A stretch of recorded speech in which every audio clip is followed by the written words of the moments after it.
में बात करेंगे जो रूटीन में बहुत ज़्यादा डिस्कस किए जाने वाला एक टॉपिक है और लोग उसकी वजह से ज़्यादा मिसगाइड भी हो रहे होते हैं। तो कुछ ऐसी क्लैरिफिकेशन है जो इस वीडियो में आपको देखने को मिलेंगी। लोग इस बारे में परेशान होते हैं कि उनके बच्चों का कद ज़्यादा नहीं बढ़ रहा, उनके बच्चों की जो हाइट है वो एक स्पेसिफिक एज ग्रुप में जाके रुक गई है। तो ऐसे कौन से मेथड हैं वो अपनाए हैं जिसके बाद उनके जो बच्चों की हाइट है वो बेहतर हो जाएगी, वो हाइट अपनी एक जो ड्रीम फिजिक है वो उसको अचीव कर पाएंगे। तो सबसे पहले ये जान लेना ज़रूरी है कि जो नेचुरली बॉडी के अंदर हार्मोन्स होते हैं जो ग्रोथ करवा रहे होते हैं पॉजिटिवली, तो उनकी वजह से ही हाइट सही तरीके से हो रही होती है। और जो बॉडी की ग्रोथ होती है, जो मसल्स की बोन्स की ग्रोथ होती है, वो सारी की सारी कुछ हार्मोन्स की वजह से हो रही होती हैं जो कुदरती तौर पे जिस्म के अंदर पाए जाते हैं।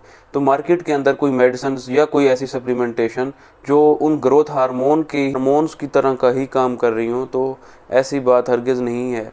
अगर कोई मेडिसिन आपको ऐसा इफ़ेक्ट दिखाएंगी भी सही, कोई ऐसे सिंथेटिक हार्मोन्स अगर मिलेंगे भी सही, तो जो उनके साइड इफ़ेक्ट्स हैं वो उनके बेनिफिट से कहीं ज़्यादा हैं। तो आप प्रेफर ही उन नेचुरल जो ग्रोथ हार्मोन्स को ही करें ताकि जो ग्रोथ है वो सही तरीके से बढ़ सके और कोई ऐसा भी साइड इफ़ेक्ट भी देखने को ना मिले। तो ऐसे कौन से मेथड्स हैं जिनकी वजह से उन ग्रोथ हार्मोन्स की सिक्रीशन जो जिस्म के अंदर कुदरती तौर पर ही देखने को मिल रही होती है, तो वो बेहतर तरीके से उनका इखराज जिस्म के अंदर हो और जो नतायज हैं वो भी उनके बेहतर ही देखने को मिले। कद को यूँ कैसे बढ़ा रहे होते हैं, तो सबसे पहले जान लेना ये ज़रूरी है कि कौन कौन से वो ऐसे इंपॉर्टेंट हार्मोन्स हैं जो कि इस पे काम कर रहे होते हैं। तो उनमें सबसे पहले आ जाता है ग्रोथ हार्मोन, और दूसरे नंबर पे आपको ये नज़र आ रहा है इंसुलिन लाइक ग्रोथ फैक्टर। तीसरे नंबर पे है थायराइड हार्मोन्स। जो इंसुलिन लाइक ग्रोथ फैक्टर है, ये हरगिज़ इंसुलिन के इससे कोई वास्ता नहीं है। जैसे कि स्ट्रक्चरल केमिस्ट्री है वो कुछ हद तक मिलती है जिसकी वजह से इनको ऐसा नाम दिया गया है, लेकिन इनका जो काम है वो बिल्कुल एक दूसरे के अपोजिट है। जो इंसुलिन है वो फैट स्टोरेज हार्मोन है, और जो इंसुलिन लाइक ग्रोथ फैक्टर्स हैं, ये जो एक्टिव फॉर्म है ग्रोथ हार्मोन्स की, ये असल में जो फैट बर्निंग हार्मोन्स हैं। तो आखिर इनकी सक्रीशंस कैसे हो रही होती है? सबसे पहले जो हाइपोथैलेमस है उससे सिग्नल जाते हैं पिट्यूटरी को। अब जो पिट्यूटरी है वो हार्मोन्स को रिलीज़ करती है और पिट्यूटरी से होता हुआ ये लिवर तक आन पहुंचता है। अब लिवर के अंदर थ्रू डिफरेंट मैकेनिज्म्स ये अब अपनी एक्टिव फॉर्म में आता है जिसको हम इंसुलिन लाइक ग्रोथ फैक्टर का नाम देते हैं। अब ये इंसुलिन लाइक ग्रोथ फैक्टर जिस्म के अंदर जितने भी खुलिए हैं उनके ऊपर रिसेप्टर्स पाए जाते हैं। ये जितने भी ग्रोथ हार्मोन्स हैं ये जिस्म के हर सेल पे जाके एक्ट कर रहे होते हैं।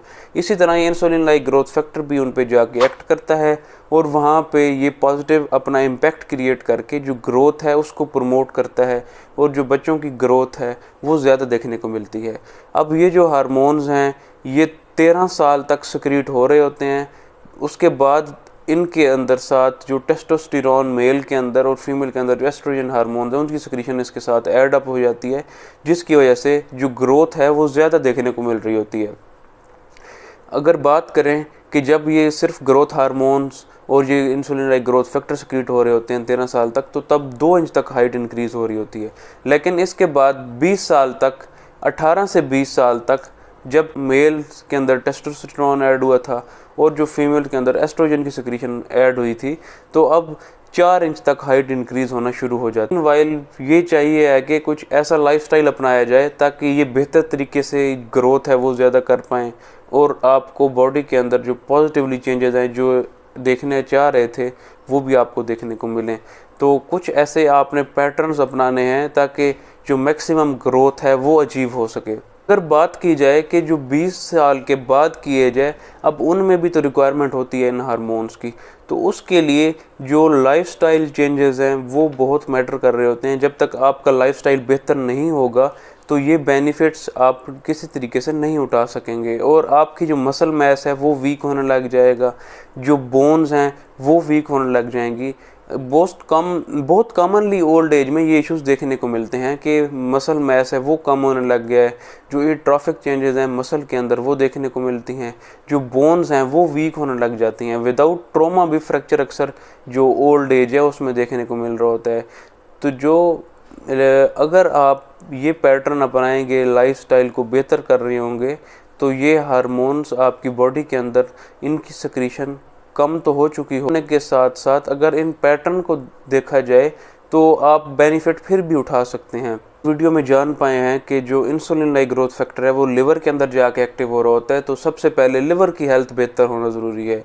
आप ऐसी डाइट को ही प्रेफर करें जो कि लिवर के अंदर कोई ऐसी टॉक्सिसिटी क्रिएट ना कर रही हो, लिवर को काम करने में भी आसानी हो रही हो, और जितने भी ये मेटाबोलाइट्स हैं जो कि लिवर को जाके अटैक कर रहे होते हैं और जो एंटीऑक्सीडेंट काम है लिवर का वो बढ़ा रहे होते हैं, तो उनको भी आप प्रेफर ना ही करें, ताकि लिवर इस चीज़ पे फोकस करके जो इंसुलिन लाइक ग्रोथ फैक्टर्स की प्रोडक्शन है वो बेहतर तरीके से कर सके, ताकि बॉडी के अंदर ये हर सेल पे जाके एक्ट करे और जो फिज़िक है, जो मसल ग्रोथ है, जो बोनी ग्रोथ है वो बेहतर हो सके।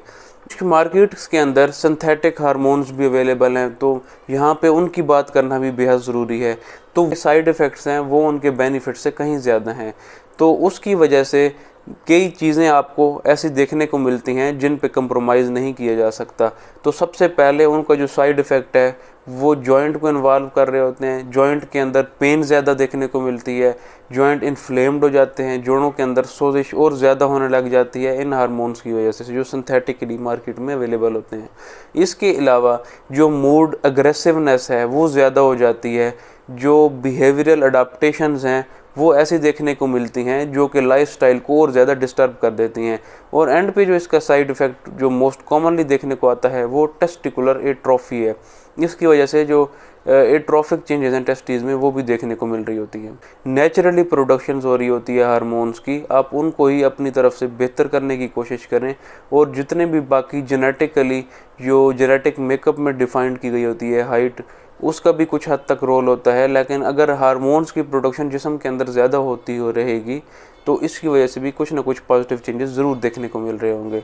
तो जो लाइफस्टाइल की अगर हम बात करें, कौन सा लाइफस्टाइल है अगर उसको अपनाया जाए, ऐसी कौन सी एक्टिविटीज़ हैं जो अगर डेली बेसिस पे की जाएं तो इन हार्मोन्स को अपनी प्रोडक्शन में काफ़ी हद तक बेहतरी मिलेगी। तो सबसे पहले आ जाता है इंटरमिटेंट फास्टिंग। अगर इंटरमिटेंट फास्टिंग की जाए तो उसमें अगर बात करें इंसुलिन लाइक ग्रोथ फैक्टर्स की तो वो 1000% तक इंक्रीज़ हो जाते हैं। अगर आप वॉक कर रहे होंगे तो जो नॉर्मली प्रोडक्शन हो रही होती है IGF की वो 400 टाइम्स इंक्रीज़ हो जाएगी। अगर आप उसके अलावा अगर आप जॉगिंग कर रहे होंगे तो ये जॉगिंग में 700% तक इंक्रीज़ हो रही होगी। तो इन बेनिफिट्स को किसी भी तरह इग्नोर नहीं किया जा सकता।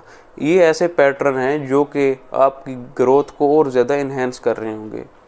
ये चीज़ें ऐड हो जाएं लाइफ में। इसके अलावा इन पैटर्न्स के साथ अगर जो डाइटरी आइटम्स हैं जो कि रिक्वायर होती हैं इन ग्रोथ हार्मोन्स को काम करने में, अगर वो भी आप अपने डाइट में ऐड कर लें तो कई गुना जो आपका इफ़ेक्ट है बॉडी के अंदर इन हार्मोन्स का वो बहुत बेहतर हो जाएगा।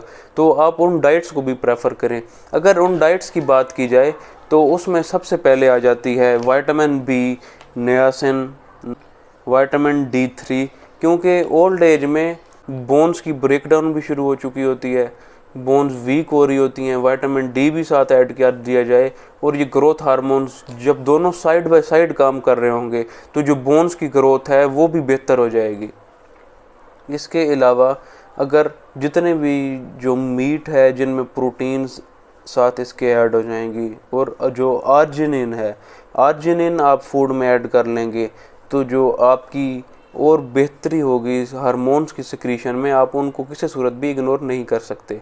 इसके अलावा अगर कुछ बिहेवियरल चेंजेस होंगी, अगर आपकी लाइफ में जो एंग्जाइटी और जो डिप्रेशन और इस तरह का जो ओवर रिएक्ट करने वाली सिचुएशंस हैं, अगर आप खुद को उनसे इग्नोर कर रहे होंगे, और जो एक ऐसी हैबिट जिसमें लेफ्टर थेरेपी आजकल बहुत लोग इसको प्रेफर कर रहे हैं अपने लाइफस्टाइल को बेहतर करने के लिए, अगर कुछ इस तरह की भी हैबिट्स आप अपनाएंगे तो आपके ये प्रोडक्शन के ऊपर ये भी पॉजिटिव इम्पैक्ट क्रिएट कर रहे होते हैं। वो डाइट्स हो गई जो कि आपने अपनी रूटीन में ऐड कर दी हैं। अब कुछ उन डाइट्स के बारे में भी बात करेंगे जिनको आपने छोड़ देना है। उनमें है फर्स्ट ऑफ ऑल जो ऐसी डाइट जो कि आपके खून के अंदर इंसुलिन का लेवल बढ़ा रहे होते हैं, बॉडी के अंदर इंसुलिन इंडेक्स जिसकी वजह से रेज कर रही होती है, उसमें सबसे पहले नंबर पे ही आ जाता है वो हाई कार्ब मील जो कि आपको नुकसान पहुंचा रहा होता है। आपकी बॉडी के अंदर वो फैट स्टोरेज का काम कर रही होती है इंसुलिन, जो एक्स्ट्रा कार्ब्स होंगे वो बॉडी के अंदर और जाके स्टोर हो जाएंगे।